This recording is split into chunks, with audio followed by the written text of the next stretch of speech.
Merci de votre fidélité, fidèles téléspectateurs amoureux de show Jeune. Il y a eu alternance, oui. Passation pacifique, non. En réalité, le problème n'est pas à ce niveau-là. bazwaki lipanda bazalaki bagene biso bagene ya lelo soki bamoni biso na place moko to baza na posa na biso ezalaka na rien que po topesa bango. La difficulté se trouve au niveau supérieur. Les jeunes sont vraiment difficilement éduqués. La propriété pour une femme, c'est de voir sa vie progresser. Chaud de Jeune. Aujourd'hui, sur ce plateau, nous avons une thématique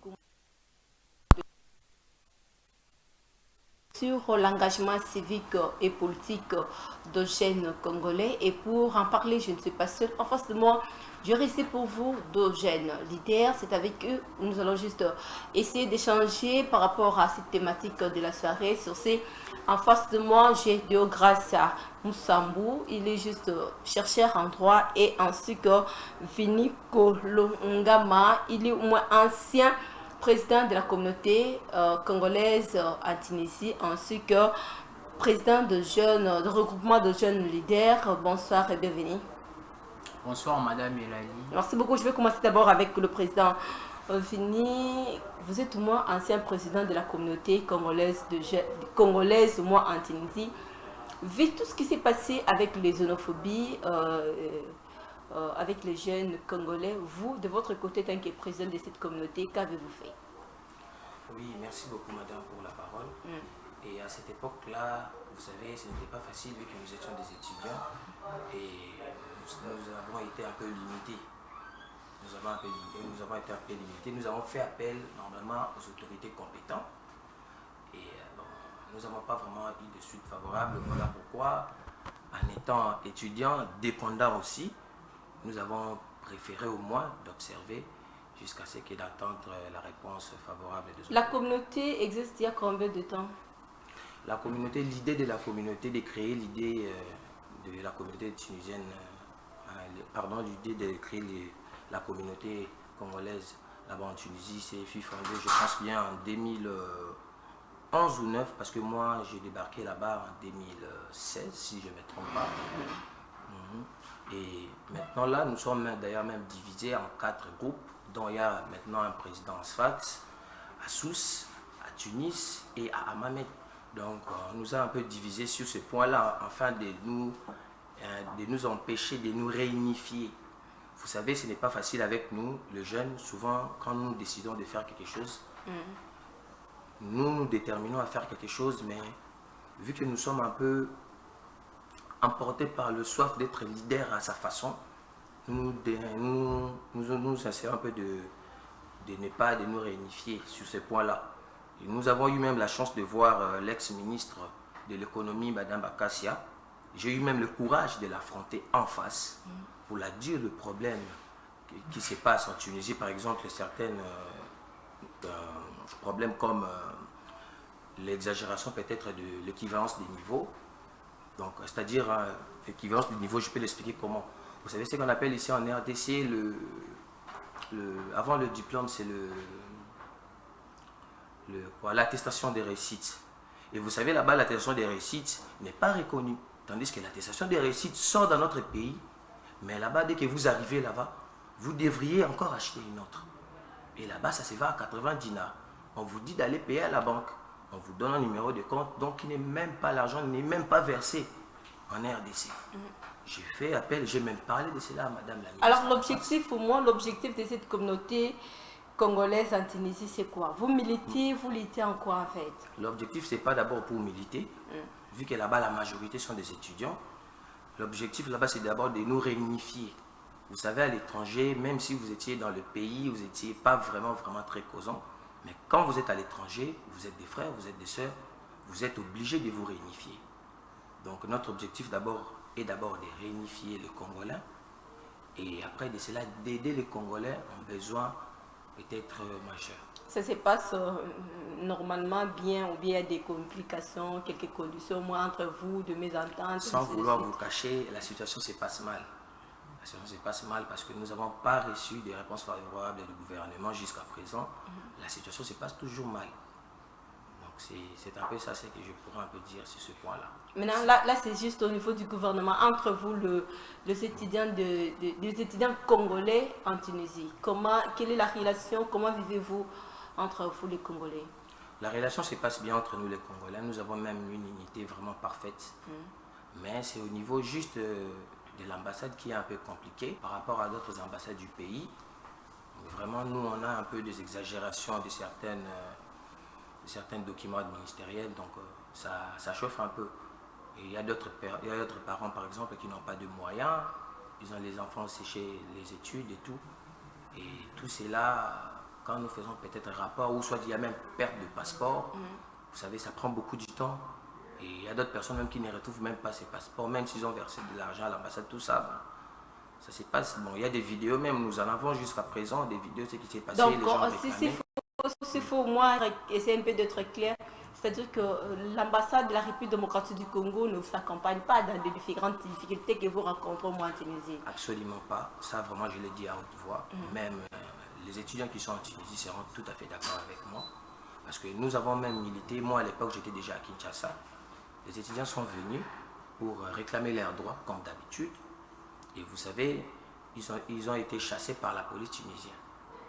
Ils ont appelé la police pour chasser les étudiants et arrêter d'autres étudiants. On a même des vidéos à l'ambassade, à haute voix, l'enfant de l'ambassadrice, je ne sais pas comment on l'appelle, en train de crier « Venez la bande de cons ». Nous avons des vidéos. Jusqu'à présent, nous avons gardé cela.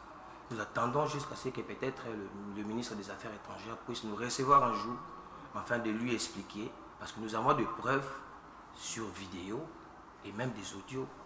Mais bon. Est-ce que vous avez aussi le courage, cette opportunité d'aller voir l'ambassadeur pour essayer un peu d'échanger en face, vu tout ce que vous traversez moi en Tunisie? Je ne suis pas le seul à le faire. Beaucoup de gens ont fait cela. Beaucoup de gens ont fait cela. Et même moi, quand j'ai essayé quand même aussi de pousser un peu trop le temps et de miser un peu, j'ai été même victime aussi d'agressions, de mauvaises publications. Là, c'est au niveau en Tunisie ou bien ici en République démocratique? Ça s'est passé en Tunisie. D'accord. Oui, vu la menace. Et c'est là même qui m'avait même poussé à essayer un peu d'abord de fouiller d'abord le pays et de rentrer chez moi à cause de tout ces... Quelle a été la cause? Il faut essayer un peu d'être clair, parce que là, il y a plusieurs personnes quand même qui vous suivent, les autorités sont devant vous. C'est à vous de nous dévoiler au moins le cause qui vous a poussé de quitter Tunisie pour revenir en République démocratique du Congo. Ça fait un peu longtemps, mais quand même je me souviens de beaucoup de choses. Donc, par exemple, une fois, j'ai fait une vidéo. J'ai essayé de réclamer, par exemple, pour l'équivalence des niveaux, ce qu'on appelle ici l'attestation des réussites. Ici, nous le prenons à 10 $. Mais là-bas, vu qu'ils ont non seulement refusé de reconnaître notre diplôme du pays, ils ont encore osé de mettre les prix à 80 dinars. Si nous convertissons en dollars, c'est 40 $. 40 $. Pour nous, les étudiants qui ne travaillent pas. C'est 40 $. J'ai essayé de crier sur la carte consulaire. La carte consulaire qui permet à un individu, si par exemple la police te demande de te présenter et tout, vous pouvez montrer la carte. Dans d'autres ambassades, vous pouvez acheter la carte à 10 dinars, 5 $, 20 dinars si c'est trop. Mais chez nous, c'est à 95 dinars, 95 dinars si vous voulez. Donc je peux dire à 47 $,5. C'est l'ambassade de la République démocratique du Congo qui vous impose ce genre de prix? Je ne pense pas. Je ne pense pas parce que nous avons fait des recherches. Nous avons regardé, parce qu'il y a comme l'équivalence des niveaux, on nous dit d'aller payer à la banque. Une banque soi-disant BIAT. Nous avons pris le numéro du compte que nous envoie souvent. Nous avons essayé de faire des recherches, vu que nous sommes à la télé, je préfère garder. Mais j'ai dit ce qui est vrai, que l'argent ne se verse pas en RDC. Parce que je ne pense même pas que le gouvernement connaît tout ce qui se passe là-bas sur ce point-là de l'équivalence. Parce que si déjà on nous livre un diplôme de la RDC et que je viens avec ça à l'ambassade de mon pays, pour encore le présenter, vous le refusez, je ne sais pas, vous nous mettez dans des équations. Je me dis souvent, bon, où est le vrai, où est le faux? Vous voyez un peu tout ça. Il y a un problème de la diplomatie entre la République démocratique du Congo et la Tunisie, ou bien où se trouve le vrai problème de toute façon? Parce que vous, c'est à vous, moi, de nous fournir des informations fiables pour contacter aussi les autorités, vu tout ce que vous traversez, moi, en Tunisie. Bon, vu que je ne me suis pas vraiment approfondi sur la diplomatie, mais je ne pense pas vraiment que la diplomatie, ça ne marche pas entre la Tunisie et la RDC, parce que pour avoir le visa, de quitter la RDC pour la Tunisie, ce n'est pas du tout difficile. Ça montre déjà qu'il y a quelque chose qui se passe qui va bien. Ce n'est pas du tout difficile. Ça peut te prendre peut-être 1 ou 8 jours. Ça montre déjà une partie que non, voilà la diplomatie. Et nous sommes bien réputés là-bas aussi. Donc je ne crois pas qu'il y ait un problème de diplomatie. Même en matière de foot, même en matière de... Nous sommes vraiment bien recrutés. Et pourquoi l'attestation de la République démocratique du Congo ici n'est pas connue là-bas? Il y a un problème de système de l'éducation qui pose problème ou comment?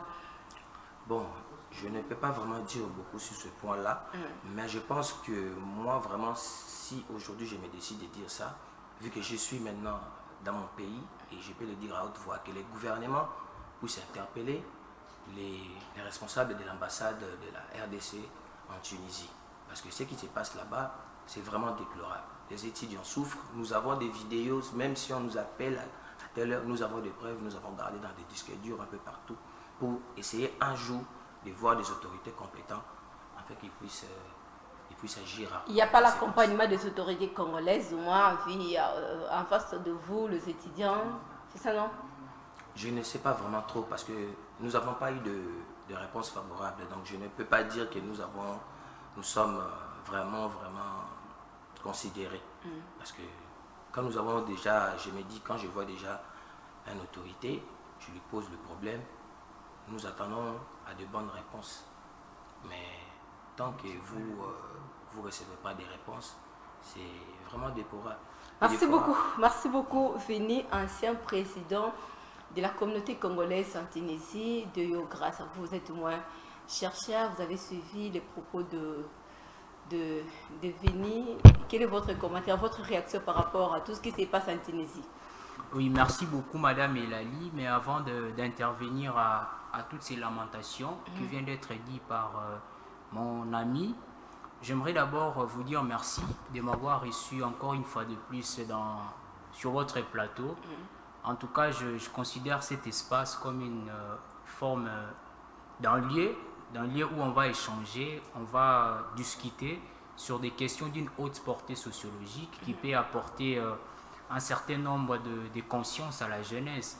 Parce que vous allez remarquer, nous, particulièrement moi, je suis un défenseur des causes des oubliés de la République. Alors je vous remercie, c'est là. Vous me posez la question, qu'est-ce que je peux dire par rapport à ce qui vient d'être dit, par mon ami? En tout cas, c'est déplorable. Vous savez, lorsqu'on se trouve dans un pays où tout est fait de manière individuelle, il y a absence totale de l'État. Vous allez remarquer que c'est un Congolais, mais qui ne se trouve pas dans ses droits. Quand bien même qu'il se trouve à l'étranger, il est à l'extérieur de la République, mais il faut que l'on sente quand même l'accompagnement de la part du gouvernement de la République démocratique du Congo sur tout le plan. C'est pas pour rien, Madame Elali, je vais vous rappeler que ces ministères existent. Il existe évidemment pour traiter des cas qui viennent d'être exposés. Vous voyez un peu, en tout cas c'est déplorable, en tout cas c'est regrettable. Mais nous pensons que dans les jours et mois qui viennent, quand même, le gouvernement va essayer un peu de changer ces genres d'ingouvernance, si je peux dire. Voilà. Merci beaucoup, Deyo. Merci beaucoup, Vini. Revenons alors à notre sujet du jour, au moins sur l'engagement civique et politique autogène. Là, je vais juste avec vous. Je vais encore vous retenir. Deyo, qu'entendez-vous par l'engagement de toutes les façons? Bon, voilà. L'engagement, ça, je retiens des dictionnaires. L'engagement, c'est le fait de prendre peut-être conscience, c'est le fait de décider sur quelque chose dont vous estimez que vous pouvez très bien le faire. Alors, dans le sens dont nous sommes en train de parler ici, moi je regarde l'engagement comme étant une prise de conscience, Madame Elali. Une prise de conscience de cette jeunesse, de ces mouvements de jeunes épris du sens du changement, de ces mouvements de jeunes qui veulent redorer l'image de la jeunesse, puisque il y a fort longtemps, Madame Elali, que la jeunesse était dans la génuflexion, c'est-à-dire, ou en termes simples, la jeunesse était piétinée par les acteurs politiques, où les acteurs politiques cherchaient les jeunes pour leur propre fin. Donc, ils piétinaient la jeunesse. Alors, nous, la création de notre mouvement, c'est évidemment pour lutter contre ces soucis, pour évidemment dire à ces jeunes-là de ne pas exactement suivre ces acteurs politiques, des ménopausés politiques qui sont avides et cupides du pouvoir. Alors pour nous, il faut une jeunesse vraiment consciente. Vous savez, Madame Elali, la prise de conscience, au début, elle est une affaire individuelle, hein, ou d'un groupe de gens minoritaires et futiles.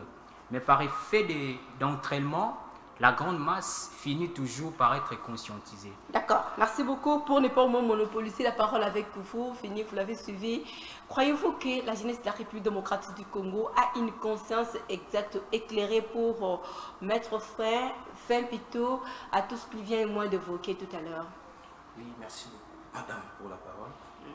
Oui, moi, en étant jeune, je crois tout d'abord à la jeunesse, mais nous avons un petit souci qui peut peut-être changer la RDC directement. Donc le jeune d'aujourd'hui, nous sommes tournés vers le futilité et nous avons oublié le passé. Mais si nous nous référons au passé, vous allez comprendre, ou soit vous allez constater que l'indépendance de notre pays, c'est les jeunes qui ont combattu. Donc nous nous tournons vers nos passés pour donner l'accès à des futilités. Nous ignorons le vrai sens de nos origines. Nous nous sommes tournés contre nos traditions. Soi-disant, c'est de la sorcellerie, tout ça. Nous sommes devenus ignorants dans notre propre pays. Certains des jeunes aujourd'hui ne savent pas leurs lois. Sur 100% des jeunes dans ces pays, je peux même dire 3% des jeunes qui connaissent leurs droits. 3% des jeunes qui connaissent leurs droits. Tout ça, c'est par manque peut-être de concentration, ou soit peut-être c'est par manque de révision de l'histoire ancienne. Donc, si aujourd'hui la jeunesse d'aujourd'hui s'est décidée de prendre les choses en main, je crois bien que nous pouvons faire quelque chose. Là, vous demandez juste à cette jeunesse de faire recours à l'ancienne tradition. Tout d'abord, je pourrais aussi faire recours à ça, et aussi, je pourrais aussi dire que non seulement ça, je pourrais aussi dire à la jeunesse d'aujourd'hui d'essayer un peu de se réveiller, de ne pas être comme des béquilles politiques, c'est ce que je veux dire. Donc la jeunesse d'aujourd'hui ne doit pas être comme un torchon, je peux dire, une serviette, un truc pareil. La jeunesse doit comprendre que lui-même peut siéger aussi. Je peux donner un exemple. Je vous en prie. Vous voyez souvent le motard, son nombre de combien, je ne sais pas. Si ces rassemblent aujourd'hui, par exemple, ils disent que non, nous allons envoyer notre député, est-ce qu'ils ne sont pas capables de le faire? Ils seront capables, j'en suis convaincu, même 2 ou 3. Si par exemple le jeune du quartier se décide aujourd'hui que non, voilà, vous êtes un jeune de notre quartier, voilà, on vous donne la chance, ils seront capables de le faire. Mais pourquoi on ne le fait pas? C'est la grande question. Non, c'est à vous. Pourquoi vous, le jeune, vous ne le faites pas? C'est ça, en fait, la question. Pourquoi vous deux? Pourquoi vous? Oui, c'est une question importante, Madame Elali. En tout cas, votre question trouve un sens. Vous posez la question, mais pourquoi les jeunes ne le font pas? Mais c'est dû au chômage, Madame. Voilà pourquoi nos visages sont fondus, dû à cette crise, au fait, des acteurs politiques. Ils nous ont appauvris, nous jeunes, nous n'avons plus une autre solution de faire si ce n'est que d'accroupir sur les acteurs politiques. Alors nous, ces mouvements, nous qui sommes jeunes aujourd'hui, nous voulons beaucoup plus redorer l'image, de cette jeunesse qui hier était regardée comme étant une jeunesse qui fait du n'importe quoi. Une jeunesse qui va tout en ignorant ses propres droits. Vous savez, je vais vous citer un auteur, le cardinal Albert Maloula. En fait, lorsqu'il organisait des séances de catéchèse avec de jeunes chrétiens de l'époque, l'on parlait déjà de l'indépendance. En tout cas, ils avaient placé, j'allais dire, imprimé déjà l'idée de la prise de conscience. Alors nous qui suivons cette lignée-là, nous avons le devoir aussi d'éclairer la grande masse qui est encore dans le noir. Cette grande masse qui est encore dans le noir, c'est évidemment cette jeunesse que vous qualifiez là.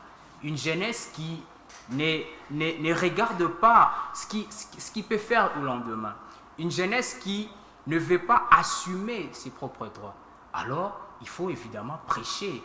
Vous savez, Madame Elali, moi je me réfère toujours au Christ puisque je suis chrétien.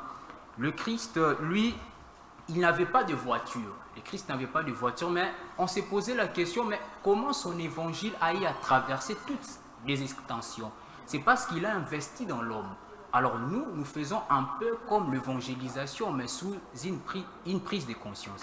On évangélise le jeune en disant que voilà, il est temps que cette jeunesse puisse se réveiller. Il est temps que cette jeunesse puisse assurer leur destin en main. Pendant que vous êtes au moins les torchons de politiciens comme l'a dit Vini, croyez-vous que l'air enfin, ou bien l'État a-t-il sonné pour que la jeunesse puisse avoir conscience de tout ce qui se passe aujourd'hui? Croyez-vous à ça? Oui, évidemment, parce que Grégoire Lacroix, il disait la révolution peut se réveiller à tout moment. Donc même au sorti de votre émission, vous allez voir peut-être la révolution commence à se dessiner.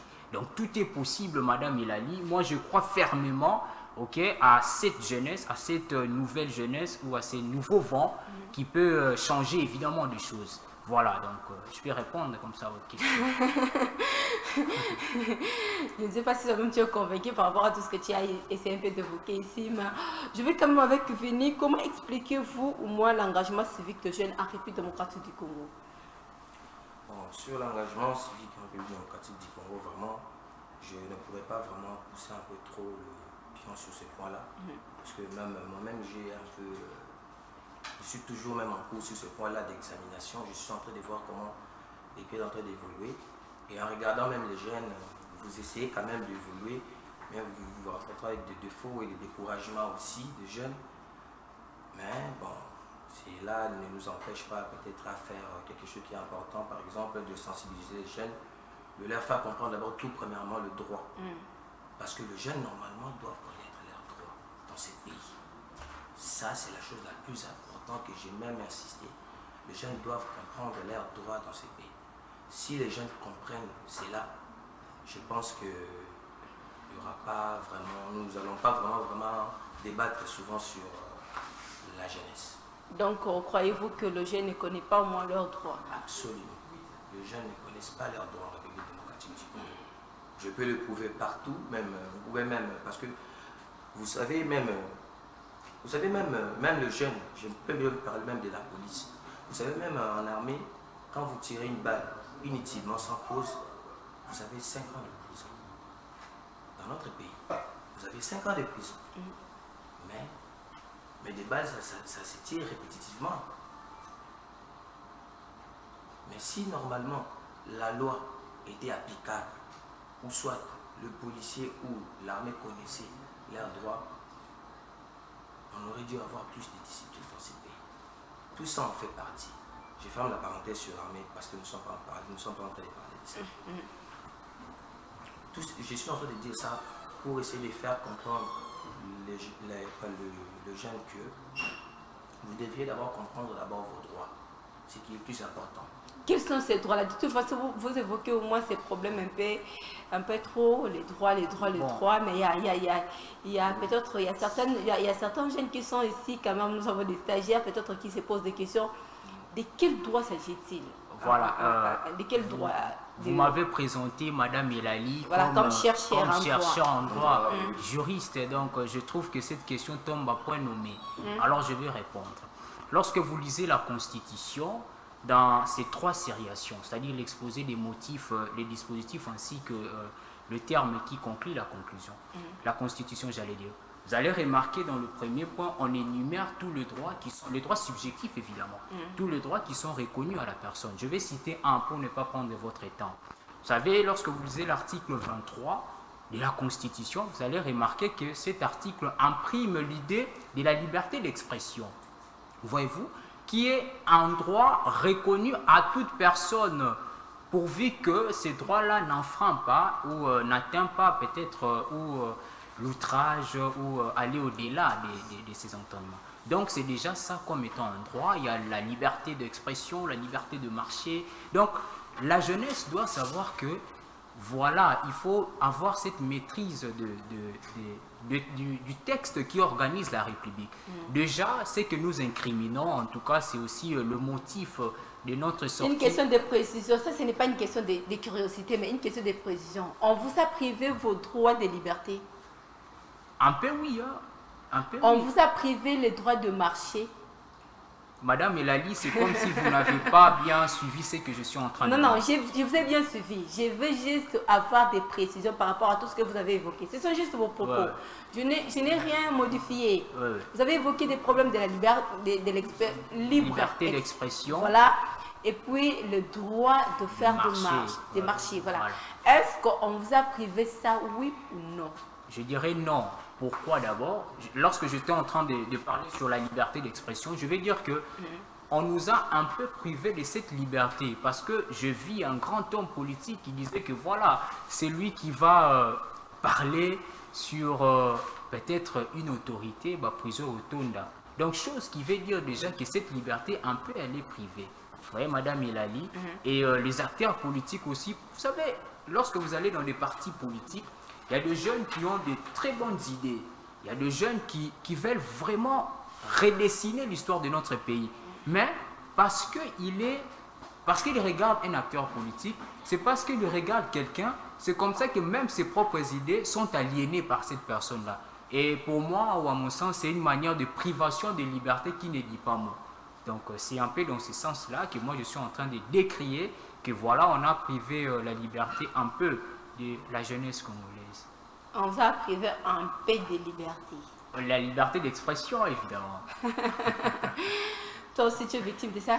Oui, je dirais même ça, oui, je dirais ça. On nous a un peu privé de cela, parce que je suis en train même de parler sur ça, concernant même sur l'article 11 aussi. Parce qu'on dit, j'ai déjà vu ça, on dit tous les êtres sont égaux.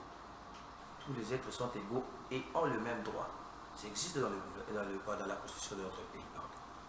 Mais le gouvernement nous prive. Vous savez, même à l'époque de M. Mobutu, il a quand même autorisé les jeunes à l'Assemblée pour exposer leurs problèmes. Mobutu l'a fait. Mais aujourd'hui, si les jeunes se décident par exemple de marcher, il y aura des balles et il y aura des morts. Marcher, parce que marcher c'est bien, mais avec quel motif? Organiser des marches c'est bien, on ne peut pas vous priver ça, mais lorsqu'on trouve rien comme état bassement. Les jeunes peuvent marcher pour beaucoup de causes, Madame Elali. Nous avons un problème, nous n'avons pas de travail. Les jeunes n'ont pas de travail. Est-ce que le gouvernement a mis en œuvre des stratégies pour essayer de diminuer le taux de chômage en RDC? Non. On peut marcher sur ça. Mais nous sommes en train de revendiquer nos droits, mais nous serons quand même tués. Vous savez pourquoi le monsieur Deo Gracias a dit que nous sommes un peu limités, nous avons quand même un peu le droit oui et avec un petit non. C'est sur ce point-là. Vous voyez, aujourd'hui, ce sont les mêmes personnes qui sont toujours au gouvernement. Il était ministre comme ça, et voilà, il est comme ça. Parce qu'il y a un problème d'expérience professionnelle qui compte, sinon de toutes les façons, lorsqu'on vous met tellement en face d'une réalité, souvent on a tendance à dire que les jeunes sont moins incompétents. Voilà pourquoi on ne vous donne pas ce genre de poste dans la gestion de la chose publique. Non. Est-ce qu'ils ont déjà eu le temps de consulter les jeunes? Nous sommes des jeunes. Nous avons encore une tête bonne faite, des têtes fraîches. Nous avons beaucoup de projets en main. Est-ce qu'ils se sont déjà dit que non, nous allons rassembler les jeunes, demander quels sont leurs atouts, ou soit quels sont les projets que vous en avez? Et pourquoi vous prenez au moins ces risques? C'est aussi une question, je vais avoir au moins une précision par rapport à ça. Pourquoi vous prenez ce genre de risque de pouvoir s'adhérer dans des partis politiques, d'être, comme toi-même tu l'as dit, le torchon des politiciens? Madame Elali, vous savez, les jeunes d'aujourd'hui, je peux dire la majorité des jeunes, ils ont perdu espoir. Et voilà pourquoi nous voyons même l'impact du phénomène Kuluna au sein de la ville de Kinshasa. Les jeunes pensent qu'aujourd'hui, la politique, c'est là où coule le lait et le miel. Les jeunes d'aujourd'hui sont limités par rapport à ceux qui sont en train d'écouter, ceux qui sont en train de voir. par exemple, comme mon frère vient de le dire, vous pouvez dire quelque chose comme ça et quelqu'un t'avertit en disant que non, voilà, Bolo Koboy. Non, nous sommes dans un pays de droit. Ce n'est pas un royaume. Nous sommes dans un pays qui est fondé par des lois. Et tout le monde est censé de respecter cette loi. Peu importe le mal que vous faites aujourd'hui, ça va toujours vous rattraper. Et malheur aux gens qui font cela, croyant qu'ils vivront éternellement. Vous voyez un peu sur ces points-là. Les jeunes, vous allez voir, aujourd'hui, un parti vient avec 1000 personnes, demain avec 1000 personnes. Mais si vous regardez, ce sont les mêmes personnes. Non, pas 1000 personnes, la majorité ce sont juste des jeunes. Des jeunes, et ce sont et ce sont des mêmes jeunes. Et ce sont des mêmes jeunes. Et si vous demandez les jeunes, ce sont le même refrain. Il n'y a pas de travail, ni ça les a dit. On demande souvent, avez-vous cherché du travail? C'est ça aussi la question que je me demande. Avez-vous cherché du boulot? Ils ont refusé de vous l'en offrir. Et voilà les jeunes, souvent j'ai l'habitude d'interpeller un peu les jeunes. D'accord, merci au Messinel que nous sommes au moins arrivés à la fin de cette émission. Le temps nous a fait défaut. D'ailleurs, comment expliquez-vous l'engagement politique de jeunes au moins vie parce que nous sommes au moins arrivés à la fin de cette émission. Vous encouragez quand même le jeune à pouvoir s'adhérer dans la politique.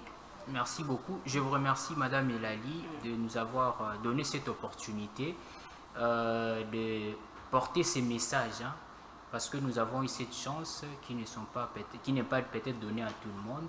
Alors moi, je lancerai un message, j'adresserai un message aux jeunes comme étant une conclusion aussi de mes argumentations. Aux jeunes, je dirais ceci: il est temps que nous puissions laisser cette tendance-là. Cette tendance que moi je considère la tendance de géniflexion, c'est-à-dire de laisser les acteurs politiques piétiner sur vos idées. Il faut que nous, jeunes d'aujourd'hui, nous qui avons de la matière, puissions éclairer la grande masse qui est encore dans le noir.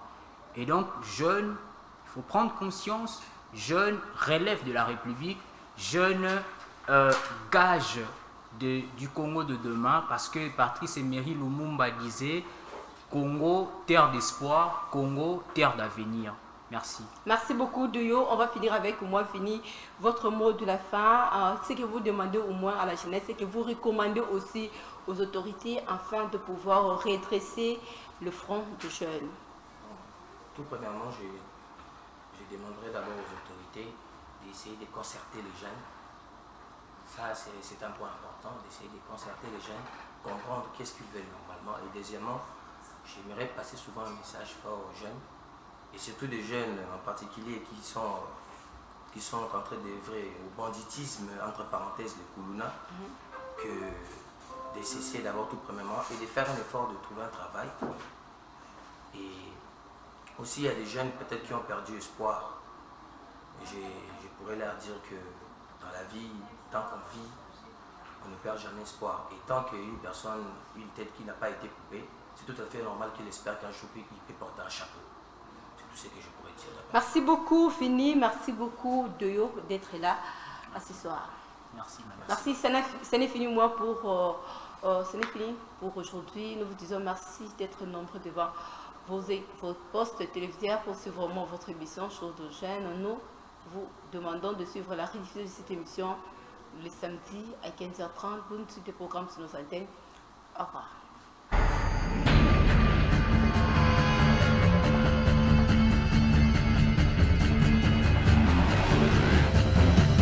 Merci de votre fidélité, fidèles téléspectateurs, amoureux de Show de Jeunes. Il y a eu alternance, oui. Passation pacifique, non. En réalité, le problème n'est pas à ce niveau-là.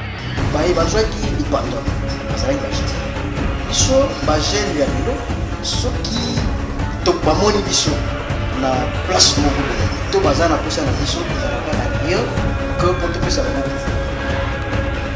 La difficulté se trouve au niveau supérieur.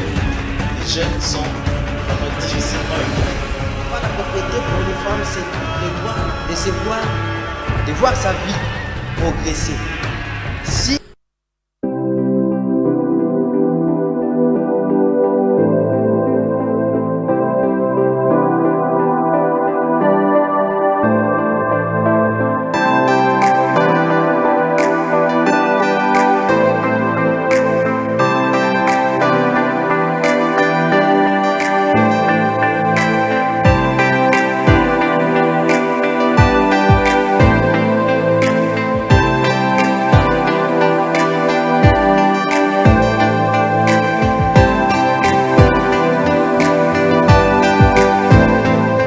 Bonsoir ou bienvenue à ces magazines de la femme, émission Femmes et Action, là où nous parlons sur la femme.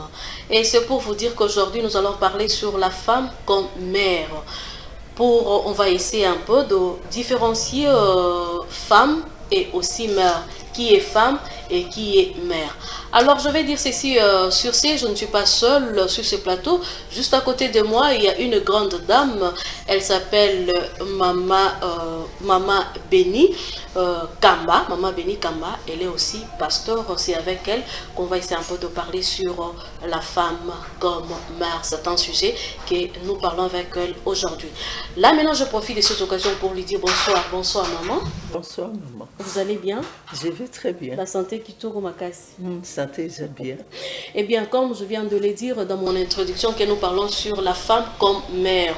Alors, je ne sais pas, la femme n'est pas nécessairement une mère. Oui, mais la femme, elle est mère. Quand c'est une responsable, quand tu as la responsabilité, quand on regarde sa façon d'agir, quand on regarde sa façon de penser. Parce qu'on peut être jeune, mais on a un cœur d'une mère. Une mère. Oui. Alors c'est là on l'appelle mère. C'est celle qui gère dans la famille. Hein. Là, dans la famille, c'est la maman qui gère. Là, elle est mère pour ses enfants. Mais une femme mère,